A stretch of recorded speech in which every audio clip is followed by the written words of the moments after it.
السلام عليكم ورحمة الله. ازيكم عاملين ايه؟ يا رب تكونوا كويسين. انا ديجا وجدي ودي قناتي سهلة وبسيطة مع ديجا. النهاردة ان شاء الله هقول لكم ازاي ندمس الفول بطريقة سهلة وبسيطة. كنت جربت قبل كده طريقة بنحط فيها جزر مبشور، وطريقة بنحط فيها الليمون سليم كده زي ما هو، وكذا طريقة يعني. وكانت برضو في طريقة تانية بننقعه كتير من قبلها، بس كلها كانت بتفشل معايا وبتبقى الحباية وحشة قوي. بس الطريقة دي بصراحة جربتها وحلوة جدا. هننقع الفول 3 ساعات بمية مغلية الأول، مش هنسيبه بقى يوم كامل ولا كده، علشان كل ما الفول بيتنقع مدة طويلة في مية باردة كل ما الحباية بتبقى قشرتها جامدة. اي حبايه هتلاقيها كده طفت على الوش لازم تشيليها، لان ممكن تكون مسوسه او فاضيه او مش حلوه، فلازم نشيل كل الحبوب اللي هتطوف على الوش. كده مر 3 ساعات. يبقى احنا الاول حاجه ان احنا هننقع الفول في ميه مغليه لمده 3 ساعات بس في نفس اليوم، يعني كده انت مش هتسيبيه من قبلها بيوم ولا حاجه. انا هنا كنت نقعته تقريبا يوم الجمعة، كانت الساعة حوالي 12 ونص او حاجة كده، 3 ونص بالظبط. صفيته وغسلته كويس وحطيت عليه بقى ايه، ادي دي ربع كوباية من العدس الاصفر، غسلتها كويس، ومعلقة من الرز البلدي المصري برضو غسلتها كويس وصفيتها. انا هنا بغسل العدس، وهغسل العدس والرز واصفيهم كويس واحطهم على الفول. اهم حاجة كمان ان الفول يكون الحباية بتاعته فاتحة، ما تكونش لونها غامق. دي برضو حاجة من عوامل نجاح تدميس الفول، يعني ان الفولة نفسها ما تكونش لونها غامق.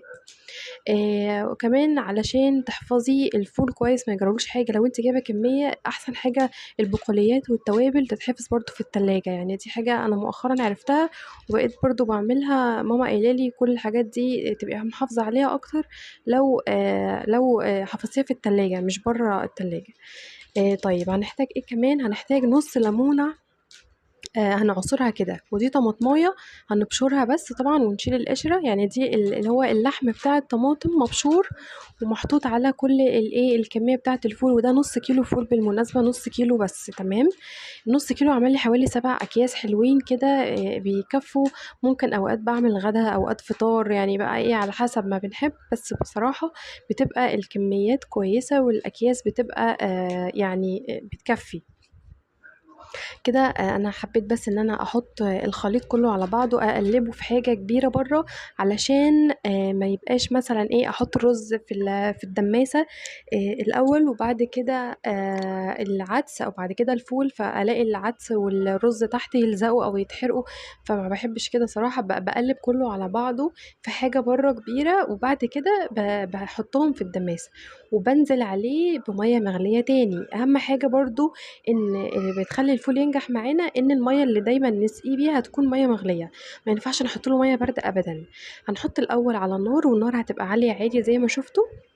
اول ما نلاقيه بيغلي كده هنقوم موطين النار خالص، شمعة، ونحاول ان احنا نحط اي تقالة على الغطا بتاع الدماسة. زي ما انتوا شايفين انا حاطة هنا كنكتين فوق بعض، واحدة مقلوبة والتانية عليها وجواها مية. يعني بحاول بقدر الامكان ان انا اقفل البخار شوية عليه علشان ما ياخدش وقت في السوى، وعشان ما يسودش. وكمان ما ينفعش ان احنا نقعد كل شوية نفتح عليه، يعني لو فتحتي عليه كتير برضو بيسود وما بيبقاش حلو. يعني بصي لونه ما شاء الله ما شاء الله حلو جدا، لونه فاتح شكله وريحته جميلة. وما خدش وقت في السوا على فكرة، اخد معايا بالظبط ساعتين وربع، ساعتين ونص، حاجة كده. يعني ما بيوصلش ل4 ساعات و3 ساعات ابدا والله. اهم حاجه برضو كل ما تلاقي الميه اللي فيه قلت تزوديه ميه مغليه وتغطي عليه وتسيبيه تاني. وحاولي ما تفتحيش الا على الاقل يعني بعد مرور ساعه تبصي كده بصه. يعني لو لقيتي لسه الفواله بتنقط كده ميه يعني او بتجيب ميه من الغطا كده بتنزل، يبقى اطمني ان لسه جواه ميه. ما تحاوليش تفتحي عليه كتير. بصوا الفوله ما شاء الله بتتقطع دايبه وجميله والله العظيم، وطعمه حلو جدا. احلى طريقه تدمسي بيها الفول بجد. انا اعتمدت الطريقه دي، كنت شفتها قبل رمضان اللي فات في التلفزيون وجربتها بجد ونجحت معايا جدا. هنا بقى أنا باحب أضربه كده يبقى مهروس، باضربه بالهاند بلندر. باحب أنعّمه مش كلّه، بس بانعّمه شوية. ما كنتش صوّرت الأكياس بعدها، بس هنا إيه، ده كيس تاني يوم طلّعته. أنا كنت طبعًا فرّزت منّه حوالي 6، 7 أكياس في الفريزر أهو. أنا وريتكم المنظر بطريقة عشوائية يعني. أنا هنا كنت حاطاها في الفريزر. دي تاني يوم بقى إيه، احتفالًا بتدميس الفول اللي أنا عملته يوم الجمعة. فإيه، طلّعت بقى غدا تاني يوم. عملنا كده فول ببصل وبطاطس مقلية.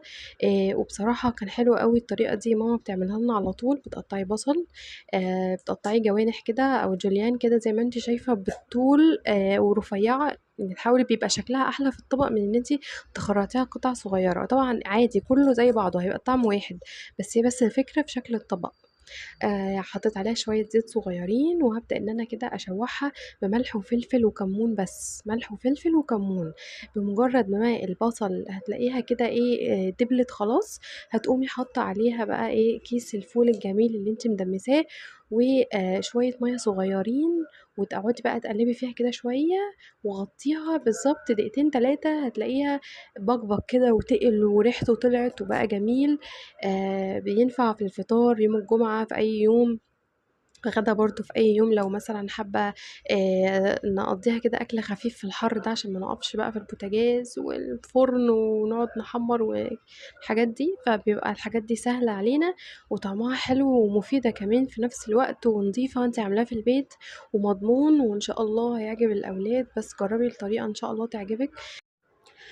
شكرًا للمشاهدة. لو أنتِ لسه واصلة لحد الدقيقة دي في الفيديو، إن شاء الله القناة تكون بتقدّم لكم أي معلومة مفيدة. أنا كل وصفاتي سهلة أوي للمبتدئين في المطبخ. باحاول أقدّم أي معلومة لو بسيطة إن أنا أفيدكم بيها. إن شاء الله أكون عند حُسن ظنكم، والسلام عليكم ورحمة الله وبركاته.